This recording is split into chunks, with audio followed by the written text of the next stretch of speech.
everybody. I'm Candid. Frankie's Aaron William Freeland, and this is Leaf Talk. And by Leaf Talk, that red maple leaf behind me and that red maple leaf right there. So the T represents Toronto, of which Canada supports, or T supports Canada. Either way you look at it, there seems to be this debate that are the Blue Jays Canada's team? Let me see now. I'm looking at I'm imagining all the teams that are in Major League Baseball. And do any of them fit the definition of being Canadian in any way? Now, Seattle could be considered kind of, but, not. It's the old, sure, they're in Canada, but they have no Canadian players sort of thing for the Toronto Blue Jays. That doesn't mean anything. That doesn't mean anything, because in the same token, the same people say, well, the American team has Canadian players, so they're just as Canadian as Canadian teams. No, they're not. They're just not. They don't say Edmonton, Alberta, Canada. They don't say Montreal, Quebec, Canada. They don't say Vancouver, British Columbia, Canada. So, far as I'm concerned, it's a team. Toronto in Canada is playing against Los Angeles in California, USA. They're playing against them. They're wearing our maple leaf. And in the world today, where there seems to be a debate over the contribution that immigrants, migrants, visitors to a country that contribute, that, what kind of contribution they can make.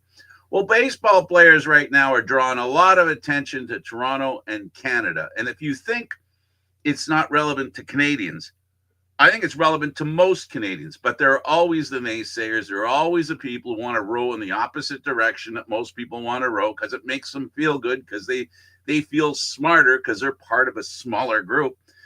Listen, the Toronto Blue Jays are the Toronto Blue Jays. Yes, there are Americans on the team.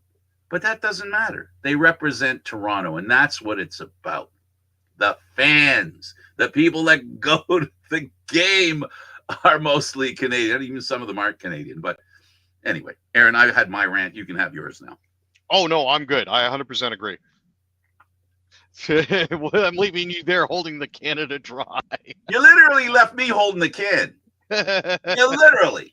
And it's not even figuratively. Literally, he left me holding the can. That's okay.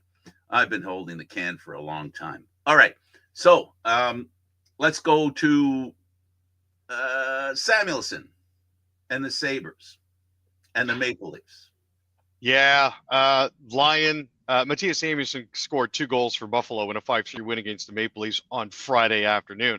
That game was actually moved from 7:30 to 7 o'clock so as to not interfere over much with the World Series. But seeing as there's no Buffalo team that's participating, I don't think they particularly cared.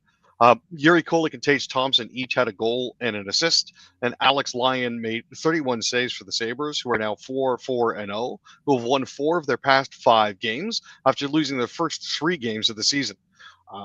William Nylander, Austin Matthews, and Dakota Joshua scored for the Maple Leafs, who are 3-4-1, and they've managed to lose 3 straight, 0-2-1. Anthony Stolarz made 25 saves. This had some people ringing the alarm bells because, it's less than a tenth of the way through the season and the Maple Leafs are already putting up stinker games. But at the same time, it's one of those, people need to take a step back, breathe. There's still 90% of the season to go. Well, look, let's be serious here, okay? Let's not kid ourselves, okay? This is a Leaf team in a situation that leaves them in a doubtful position, as much because of how much they have to prove, because they're dealing with the blow of having one of the best players in the league leaving their team to go play for another team.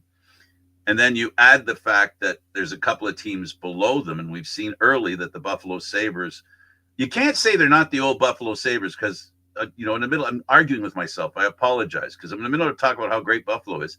uh, they've done this before. They've had a great start to the season, just like Ottawa, and then they fall apart. So the point being that there's more ability in Ottawa, Montreal, right, and Buffalo, three teams in their division that I think it's fair to say they've given us rise to believe that they're improved. So because they're improved, we're not the only ones there that figured that out. I think some Leaf fans have figured that out, and they know historically one of the reasons why the Leafs have had a great season is because they started well, got in a good position, and maintained it. This is new this year. This year, there's fear that they're going to have to be a team that's going to struggle through December and the end of the winter, chasing a playoff spot, not fighting for first. Do you think that's possible? I know you're basically intimating, hey guys, don't panic. Too early to panic. I agree, but do you think foresight wise, knowing what we know, there's more to be concerned about them making the playoffs this year than there has been in the past few years? Oh, for sure. I mean, the Leafs are definitely not making hay when they have the opportunity. The fact that we find ourselves out of a wild card spot, even though it's only 9 games into the season, and tied with Ottawa and Buffalo at 4-4-1, and the fact that the Habs have jumped out to a 7-3-0 start, the Detroit Red Wings are at a 6-3-0 start, and the Stanley Cup champions, even minus a couple of their bigger players, are still at 5-5-0. Is a big indication to me that we may be in for a bit of a tough slog of it. So, not to get too happy about where we are or get too sad about where we are, but as it currently stands, there's a bit of a road ahead of us, and we're certainly not helping our own cause. Absolutely. And as does happen in the world of sports, how you perform early could be punishment for late. Because what you don't do now, you got to do twice as hard later. So getting behind now means making up points, and the Leafs can't afford to do that. Just as any team at any time in the National Hockey League, these are the points that you got to get because later you're going to need them. And right now, the Leafs are marginally a good team. Marginally, you call it the Gary. They're flush with Gary Bettman points.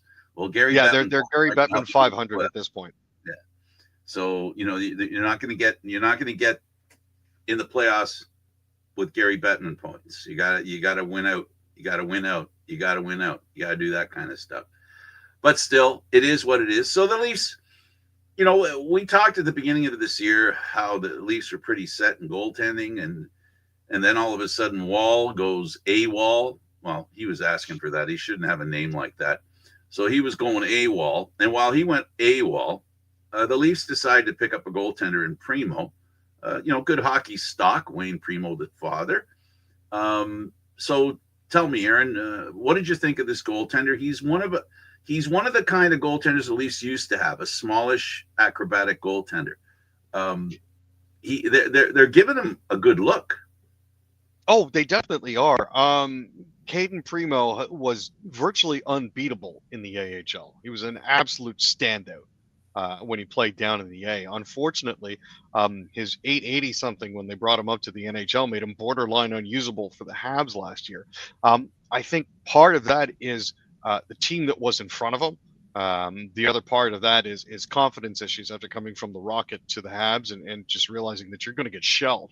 But not to sound too hyperbolic, but I think that was one of the bigger games that Primo needed to have in order for the Maple Leafs to continue to be middle of the pack as they currently are. Unfortunately, it was a hard luck night for Ukko-Pekka Luukkonen against Toronto. Tavares burned him in overtime, and he's now 0-5-2 in his career against the Leafs, facing just 22 shots last game. Colton Ellis it was supposed to be Colton Ellis' start. He became the first Nova Scotian goaltender to play in the NHL in more than a decade, but he unfortunately woke up too sick to play on Saturday, which is why Ukko-Pekka Luukkonen had to pick up the slack. But regardless of who he was facing between the pipes on the other end, it was important for Caden to have a decent start, and he definitely did for this particular game. What Caden needs, as far as confidence is concerned, the 880 doesn't hurt as bad if you add a W beside it. No, that's for sure. So the percentage, the save percentage, it loses its significance if you win. So he's done that both times he's been in goal. So he's had a pretty good career so far with the Maple Leafs. If 2 games makes up a career, I'll compare him to Pickard in Edmonton. Pickard's like 25 and 14 or something for the Edmonton Oilers. And they're still wondering what goaltender they should. Every time they put him in there, he wins. We saw it in the playoffs. We saw it everywhere else. So the old Grant Fuhr, credo.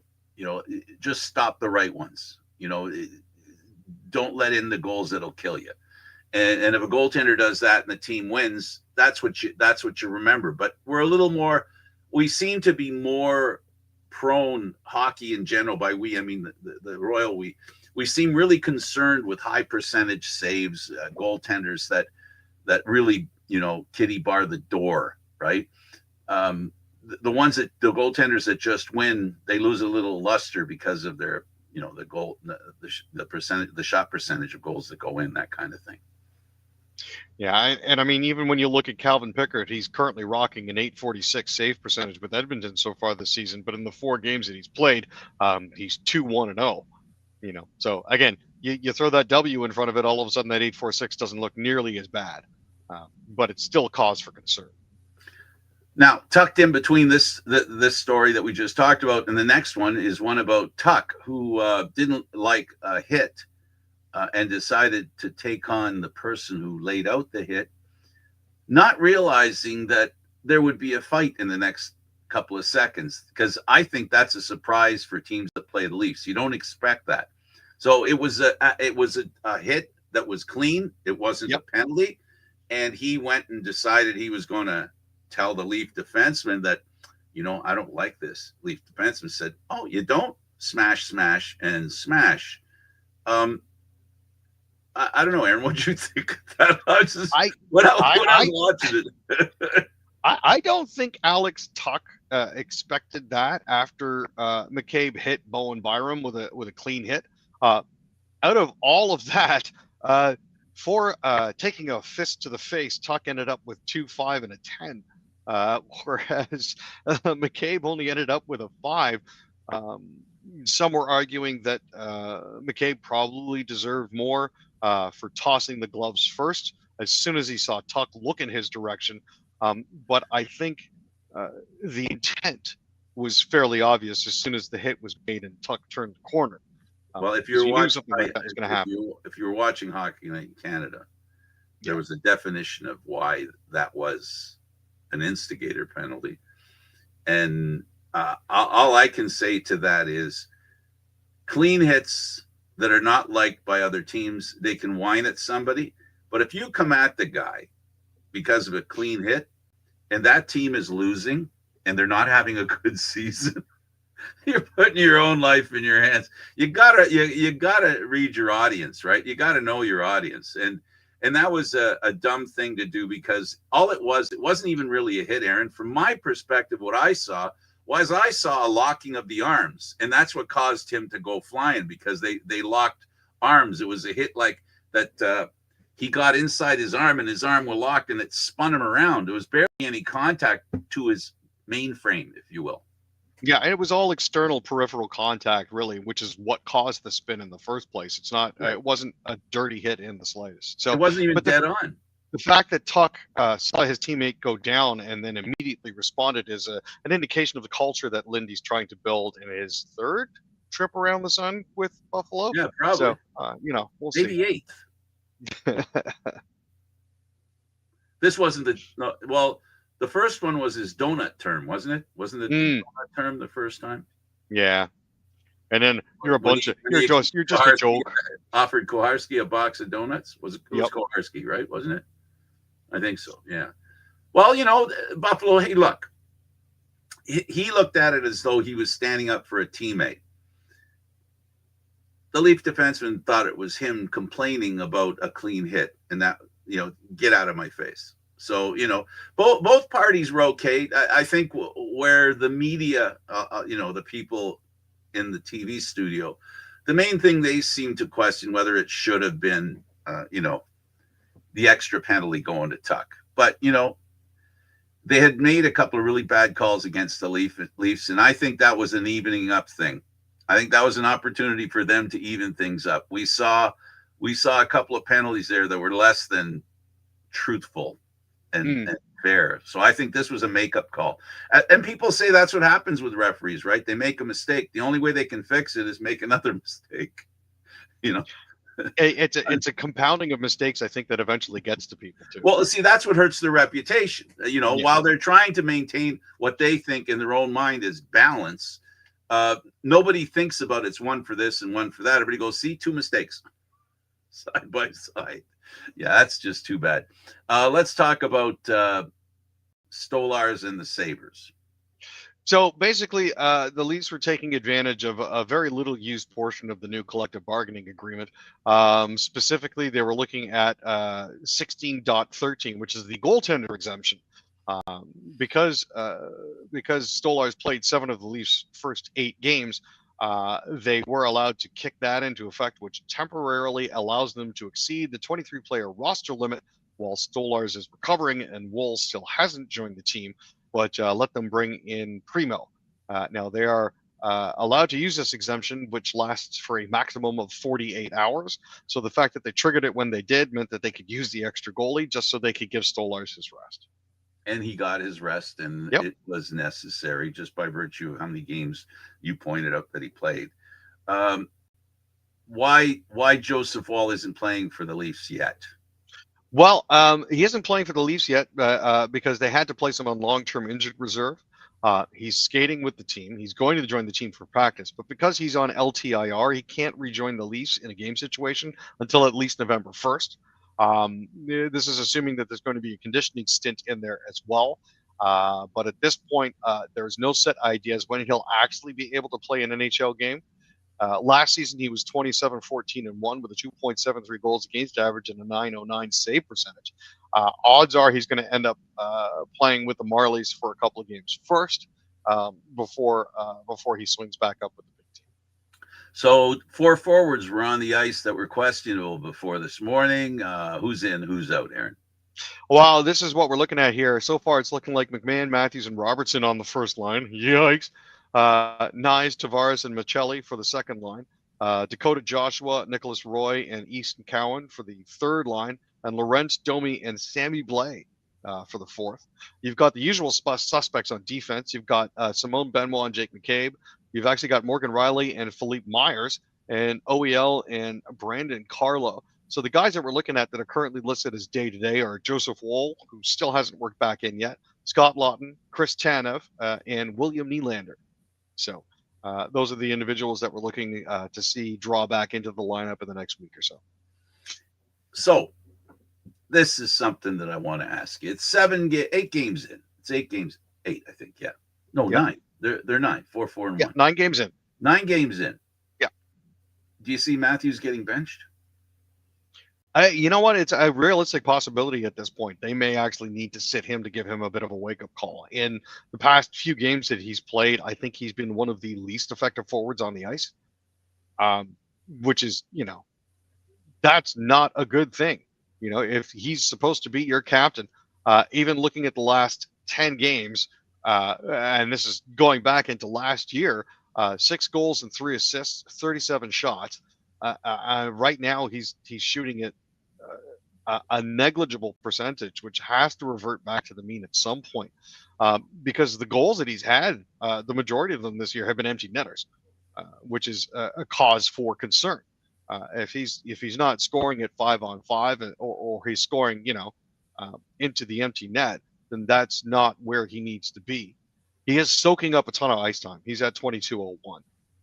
They may need to move him back to the fourth line or bench him just to give him a rest at this point, because it seems like he's taking a reset. Yeah. Soft reset. But like when he's playing almost as much as some of their defensemen, that gets to be a concern, especially because there are 4 forward lines but only 3 sets of defense. Well, when you're wearing a necklace with a tire rim on, it's hard to travel around. That's very true.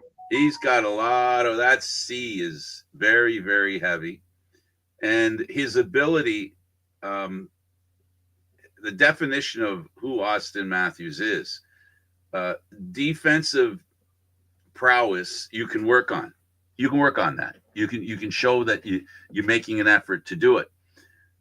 But just because you're willing to learn how to do it doesn't mean you're good at it. Number one, and number two, when your job is to score goals, because literally you're not a playmaker, because he isn't a playmaker, so he's a goal scorer. He can have 37 shots, but he's got to have a higher percentage of them go in, or he's not the shooter people think he is. And the weight of that contract, which is the rim I'm referring to, gets very, very heavy. And here's a prediction I'm going to make. If he continues in this way, he will not be the captain of the American team. There are other players on that team that even when they made him the captain, that I was surprised that Austin Matthews was the captain of that team. Now, I support Toronto and whatever happens because of the city, the town. I'm not really a Leaf fan. So I look at the Leaf team with basically, I don't want to say critical eyes, but I just look at it like, just look at the team and go, so what's up with the team? Well, I said at the beginning of the season, we're 9 games in. The one thing Matthews would have to do is drive the offense. And Aaron, he hasn't done that. And he needs to do that being the player that he is and where he fits in the contract, where his contract places him, right? He's got to be more of a contributor, not just a finisher. No, exactly. He seems like he's a passenger far more often than not these days. And yeah, I think it's great that, he has 5 goals on 35 shots. But at the same time, it's not really working. Do you know what I mean? Like, yeah. And can we go to the other side, because I feel uncomfortable when we agree on something that is not complimentary to one of the Leaf players, because I always want to inject this because I know you feel this way. We both recognize they're people, right? And as a person, I can say this: the guy's trying his best, but unfortunately, this goes to what I talked about a long time ago, and that is nobody insulated him and Marner and Nylander into understanding that it was better for them to be down the list of paid players, highly paid, but down the list, because there's less pressure on you when you're not at the top of the list. And Matthews wants to be worth the money that he's paid. He definitely wants. I don't doubt it for a second, but it becomes an albatross around your neck. And that's the warning that I tried giving, 8 years ago, saying careful what you wish for that reason. Because if you get the money you want, because who doesn't want as much as they can get? Now you got to live in that world. You got to live with that contract. And this is always the core 4 was they were allowed to be okay, this is terrible, but I'm going to say the word anyway, but they were allowed to be selfish. They were allowed to think for themselves and do for themselves. And it didn't leave room for the team to say, okay, like what we're seeing with the best player in the world, took that less than full contract because he wants to win a cup. And that was the question back then that I doubted. And today it's now, this is what they're ruining. And Marner was smart enough to leave at this point because he knows what's coming, and that is a drop for the Maple Leafs. Now, here's the thing. They can drop a lot this season. As long as they make the playoffs, they've got a ticket to what everybody wants, which is a cup. Don't stop laughing. Okay, I don't want people stop. I can hear. Stop laughing. It's not funny. I'm serious. You can be a team that barely makes the playoffs and win the cup, and you could sneak up on people, which sometimes is an advantage over being the big dog, right? 100%. So I'm trying to remain hopeful for Leaf fans and yourself to suggest that all they got to do is maintain the hunt into the playoffs. Struggle as they might, what really matters is they make the playoffs, and then do they have the right team that can play well in the playoffs? We know they had a great team that could finish first in the regular season, We also know it wasn't good enough in the playoffs, but the reverse is possible as well. And don't lose that hope. To Leaf fans out there, don't lose the hope that this team can go all the way. But they got to get on the road to all the way. And that's where they got to make these points that they've got at this time of year and then get more than their share. No, that's exactly right, Frank. It's a question of tempering your enthusiasms and moderating and disappointment. And moderate your disappointment too. Get your disappointment under control.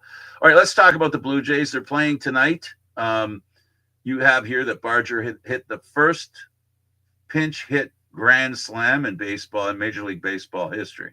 Mm-hmm. As I mentioned before we got on the air, Frank, I do actually need to get going in about 4 minutes, so this will probably have to be the last story that we cover. Okay. Well, it'll be Addison Barger, when they brought him in, I don't think anybody expected this when they had him pinch hitting. It was absolutely fantastic to see. This is the first time it's actually happened.